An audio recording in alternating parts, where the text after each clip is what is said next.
Hello, my darling, and welcome to day 3 of 100 Days of Self-Love.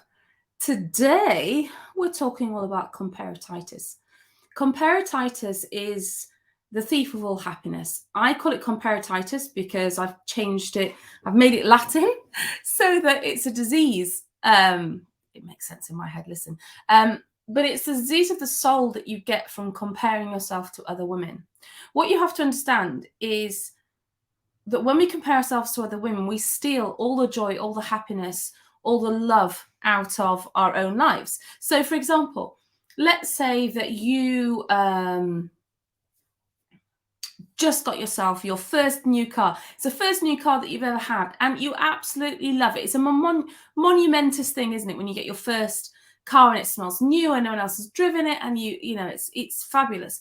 Imagine that you just driving home from the showroom, you've got this beautiful car that you've saved up for, and you get home and you're scrolling through Facebook and you see somebody's just bought themselves a brand new, I don't know, Range Rover or something. And then straight away, it's like somebody's come along with your big bubble of happiness and got a hat pin and gone and let all the air out of it. Because you could get a pay rise at work and somebody else gets 1% more, and suddenly your pay rise seems meaningless. It seems almost an insult. But before you compared yourself to somebody else, it was a great thing. It was something to celebrate. You compare yourself to somebody else, and suddenly it's not a good experience anymore. Now, it's a natural thing to compare. But what you have to really understand is that whenever you're comparing yourself to another woman, you are not comparing like with like. You can't, because no one else has the exact same experience and knowledge and time in, skin in the game even that you've got. So, for example, I have sometimes young coaches that will approach me and say, I've seen you on social media. I don't know how you do what you do. Can you help us? And I feel like I'll never get there. And I'm thinking, well, hold on. I've been coaching. My background is psychology. I've been researching psychology, writing books on psychology for decades. I've been a coach for so many years. I've coached women across the world. If you're just starting off, why would you compare yourself to me and let that dissuade you from trying to do what it is that you want to do? And it's also that the fact that you can't compare your life to somebody else's highlight reel. Social media is a lot to blame for this, because we look at other people's lives and we think, oh my God, they're always going out. They're always on holiday. Their partner really, really loves them. Their kids are like the most amazing, beautiful, talented children on the planet.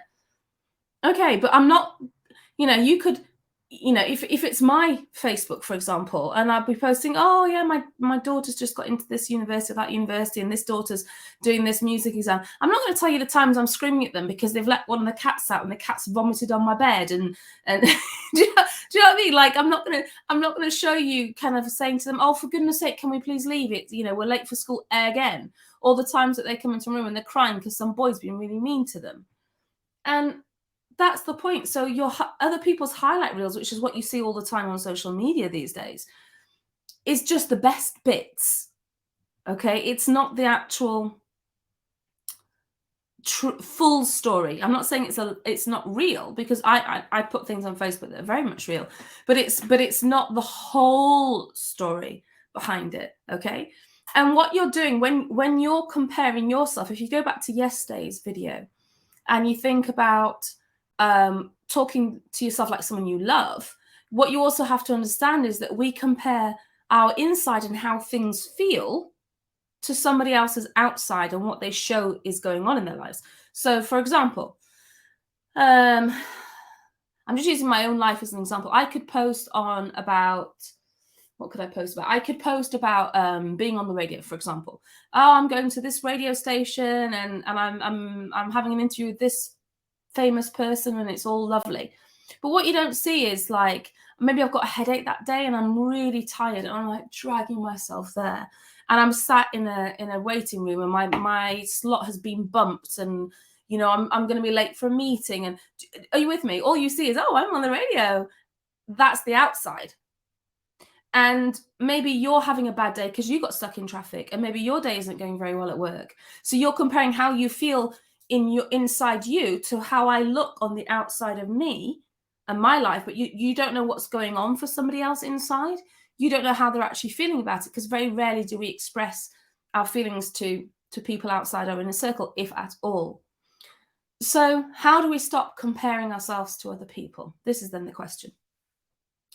Well, the thing about comparititis is you can look at other women and use them as inspiration.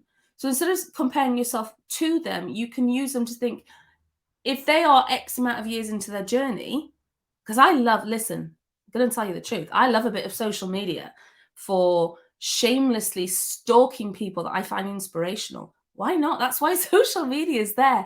If you look at somebody else's Facebook, so if I think about, I don't know, some big coaches in the US, because we don't have a lot of coaches in the UK, not really. Big coaches in the US like Mel Robbins or Brené Brown or somebody like that, okay? And you think, all right, I'm gonna check out Mel's Instagram and see how she lives her life, see what she does. Go scroll back a few years, what was she doing 5 years ago? Because maybe 5 years ago for her is about the same time in the journey as it is for me right now. Are you with me? So instead of comparing yourself, when you see somebody that you admire, whether they're your next door neighbor or one of the most influential people in the world, use them to pull you inspirationally, okay, rather than to compare yourself to them. And also, when you're looking at comparititis, it's important to know what you're really good at, because we tend to look to other people to think, well, she can do that and I can't do that. Yeah, but I'm sure there's things that you can do that she can't do. So instead of focusing on what you don't have that other people have, practice some gratitude and acceptance and celebrate the skills and the talents and the strengths that you do have. And always remember, whenever you're comparing yourself to another woman, you're watering the wrong grass. If you spent that internal time, okay, the energy that you spend worrying about what other people are doing and what they have, if you internalize that time onto yourself, and you did this 100 days of self-love, or you committed to going for those walks that you said you were going to do, whatever it is that would make your life better, we waste so much energy on other people, and we should be using that energy on ourselves. So day 3, comparititis is the thief of all happiness. Use other women as inspiration, because together we rise. And always water your own grass. Stop worrying about how green other people's grasses are. See you tomorrow for day 4.